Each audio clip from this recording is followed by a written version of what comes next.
Hi friends, आपका हमारे channel automation fever में स्वागत है। आज की इस वीडियो में हम सीखेंगे कि रन टाइम एरर्स को कैसे इग्नोर कर सकते हैं और कैसे कस्टम एरर हैंडलर क्रिएट करके रन टाइम एरर्स को हम हैंडल करा सकते हैं। सबसे पहले ये बात करते हैं कि रन टाइम एरर कब आती है। तो अगर सिंपल और प्लेन शब्दों में कहें तो जब हम वीबीए कोड से कोई ऐसा काम कराना चाहते हैं जो वो करने जाता है पर कर नहीं पाता है, तब रन टाइम एरर जनरेट होती है। चलिए एक सिंपल एग्जांपल के साथ हम इसको समझने की कोशिश करते हैं।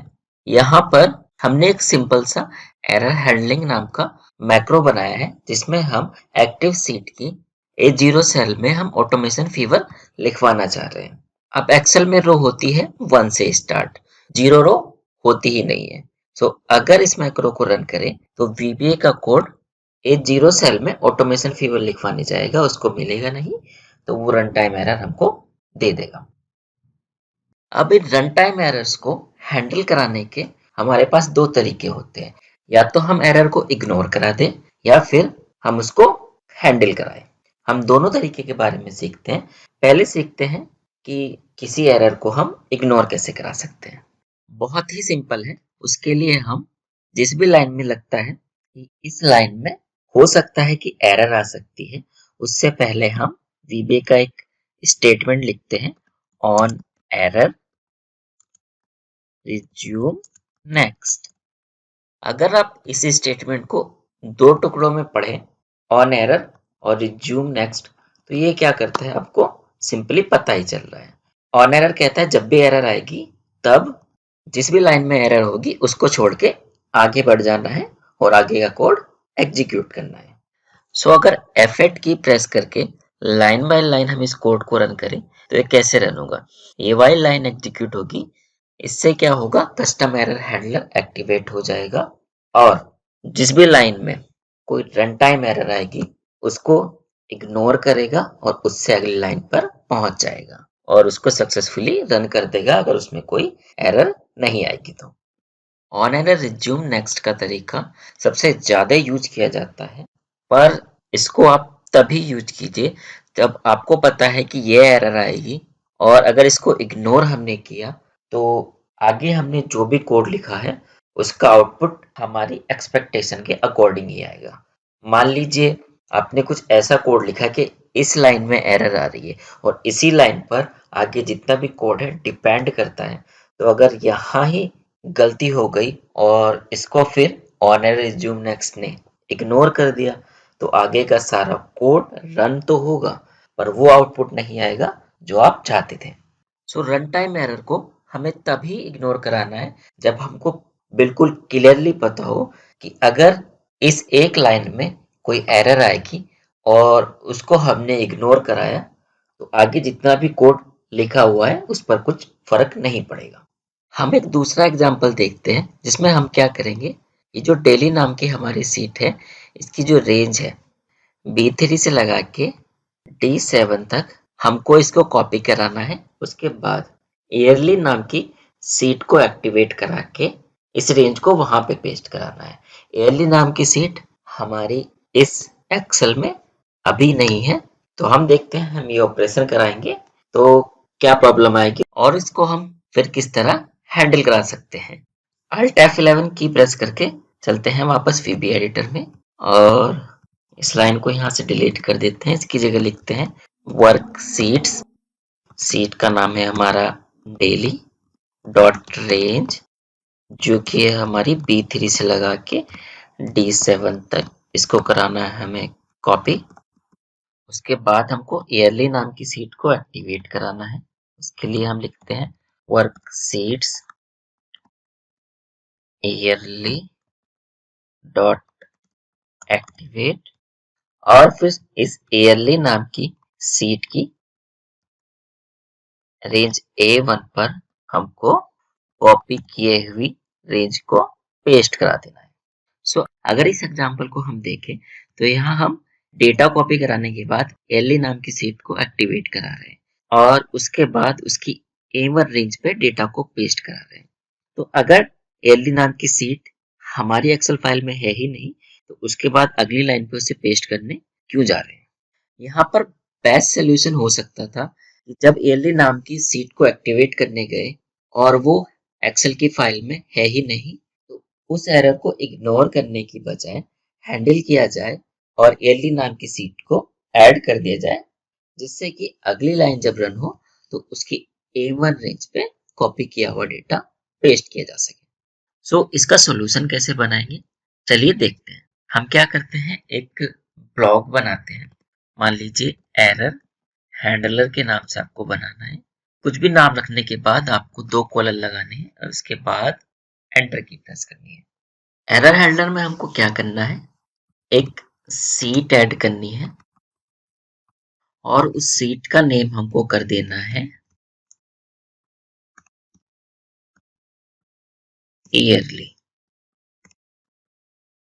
साथ ही हमको यहाँ पर रिज्यूम नेक्स्ट की जगह गो टू स्टेटमेंट का यूज करना है और जब एरर आएगी तब हमको कहाँ पहुंचाना है, इस ब्लॉक पर पहुंचा देना है। तो स्पेस देकर यहाँ पर अपने एरर हैंडलर का नाम डाल देते हैं। अब जब ये प्रोग्राम रन होगा, पहले डेली सीट से रेंज कॉपी होगी, उसके बाद एयरली सीट को एक्टिवेट करने जाएगा, जो कि इसको नहीं मिलेगा। तो तब क्या करेगा, सीधा यहाँ से जंप करके एरर हैंडलर पर आएगा, सीट ऐड होगी और उस सीट का नाम हो जाएगा एयरली।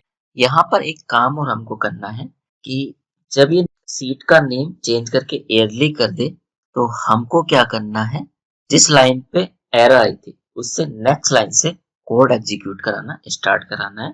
तो उसके लिए हम यहाँ पर लिखेंगे रिज्यूम नेक्स्ट स्टेटमेंट। यहाँ पर हम इस सीट को एक्टिवेट इसलिए नहीं करा रहे हैं क्योंकि जो सीट ऐड होती है वही एक्टिवेट हो जाती है। सो आप चाहो तो जब हम इसको रेंज पेस्ट कराने जा रहे हैं तब active seat dot range A1 dot paste भी लिख सकते हो। अब मैं एक साइड में एक्सेल की फाइल ओपन करके और एक साइड में VB एडिटर ओपन करके लाइन बाय लाइन इस कोड को रन कराता हूँ। हमने एक साइड में एक्सेल की फाइल ओपन कर ली है अपनी और दूसरी साइड में VB एडिटर ओपन कर लिया है, क्योंकि हम line by line code run करेंगे और ऑब्जर्व करेंगे। यहाँ पर एक चेंज जरूर कर लेते हैं, पेस्ट की जगह हम यूज कर देते हैं पेस्ट स्पेशल मेथड का और इसकी प्रॉपर्टी पेस्ट ऑल यहाँ पर पास कर देते हैं। अब हम F8 की प्रेस कर करके इस मैक्रो को लाइन बाय लाइन रन कराते हैं। चलिए प्रेस करते हैं F8 की, उसके बाद फिर से प्रेस करते हैं और इस लाइन को अब एग्जीक्यूट करते हैं। डेली सीट से हमारी रेंज कॉपी हो गई है। उसके बाद ये एयरली सीट को एक्टिवेट करने जाएगा, जो कि है नहीं, तो एरर आई है और ये सीधा जब होके आ गया है एरर हैंडलर के पास। न्यू सीट ऐड हुई, इसका नाम इसने एयरली कर दिया। रिज्यूम नेक्स्ट जैसे ही एग्जीक्यूट हुआ, इसने वापस पहुंचा दिया जिस लाइन पे एरर आई थी उससे अगली लाइन पर। और फिर एयरली नाम की सीट में रेंज पेस्ट हुई और उसके बाद एक मैसेज बॉक्स आया डन। यहाँ पर एक प्रॉब्लम हुई है कि जब मैसेज बॉक्स वाली लाइन रन हुई उसके बाद मैक्रो आगे कंटिन्यू किया और ये एरर हैंडलर के अंदर आ गया। यहाँ पर जो ये हमारे लेबल्स है, ये मैक्रो को रन होने से नहीं रोकते हैं। इनका काम क्या होता है कि गो टू स्टेटमेंट के बाद जो भी लेबल लिखा होता है उस पे सीधा जब भी एरर आती है तो जंप कर जाता है। नेचुरली एरर हैंडलर एग्जीक्यूट होने से नहीं रुकेगा, हमको कराना पड़ेगा। हमको क्या कराना पड़ेगा, जब भी हम एरर हैंडलर यूज कर रहे हो सो उससे ठीक ऊपर हमको अपने मैक्रो को एग्जिट कराना होगा। तो अब क्या होगा, सिर्फ जब एरर आएगी तभी ये एरर हैंडलर वाला कोड रन होगा, वरना नहीं होगा। अब अगर एयरली नाम की सीट को मैं डिलीट करके मैक्रो को लाइन बाय लाइन रन करूं तो क्या होता है देखते हैं। चलिए मैक्रो रन करते हैं, डेटा कॉपी हुआ, एयरली नाम की सीट को एक्टिवेट करने गया जो कि हमने डिलीट कर दिया, एरर आई, एरर हैंडलर में आया, न्यू सीट ऐड हुई, उसका नाम एयरली किया, फिर नेक्स्ट लाइन एग्जीक्यूट करने हमारा कोड चला गया। उसके बाद मैसेज बॉक्स आया, हमने ओके किया, एग्जिट सब वाली लाइन पे है और जैसे ही इसको एग्जीक्यूट किया मैक्रो हमारा यही टर्मिनेट हो गया। एक और तरीका है जिसका यूज करके हम अपने एरर हैंडलर में लिखे हुए कोड को दोबारा से रन होने से रोक सकते हैं। चलिए सीखते हैं कैसे।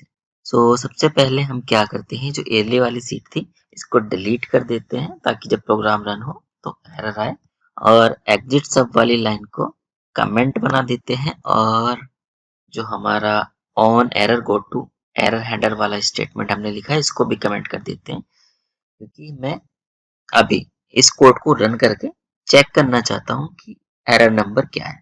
तो हमने जैसे इस कोड को रन किया, इसने एरर नंबर दिया 9। ये 9 नंबर हमने यहाँ से लिया, इसको दोबारा से एक्टिवेट किया और एरर हैंडलर के अंदर हम आए। अब एरर हैंडलर का अंदर का वो कोड है, हम उसको तभी रन कराना चाहते हैं जब error dot number equal to 9 हो, अदरवाइज एरर हैंडलर के अंदर का लिखा हुआ कोड रन ही नहीं होगा। अब अगर F8 की प्रेस कर करके इस मैक्रो को हम लाइन बाय लाइन रन करते हैं तो देखिए क्या होता है। इस लाइन में एरर आएगी, ये एरर हैंडलर के पास आया, एरर नंबर 9 था, कंडीशन ट्रू है, एक न्यू सीट ऐड होगी, इसका नाम ईयरली होगा, उसके बाद न्यू लाइन पर ये चला जाएगा। इसके बाद यहाँ पे डेटा पेस्ट हुआ, मैसेज बॉक्स आया, हमने डन किया, और अब चेक करने आया है कि क्या कोई एरर है, नहीं है, तो ये इफ स्टेटमेंट के अंदर जाएगा ही नहीं, तो हमारा एरर हैंडलर का कोड दोबारा से एग्जीक्यूट ही नहीं होगा। आज के लिए इतना ही। अगली वीडियो में हम डिस्कस करेंगे कि अगर आप चाहते हैं कि जब अलग अलग एरर आए तब एरर हैंडलर में उसके लिए अलग अलग कोड रन होना चाहिए। जाने से पहले हमारी इस वीडियो को लाइक करना ना भूलें, और अगर अभी तक आपने इस चैनल को सब्सक्राइब नहीं किया है तो सब्सक्राइब जरूर कर लीजिएगा। मिलते हैं नेक्स्ट वीडियो में। बाय।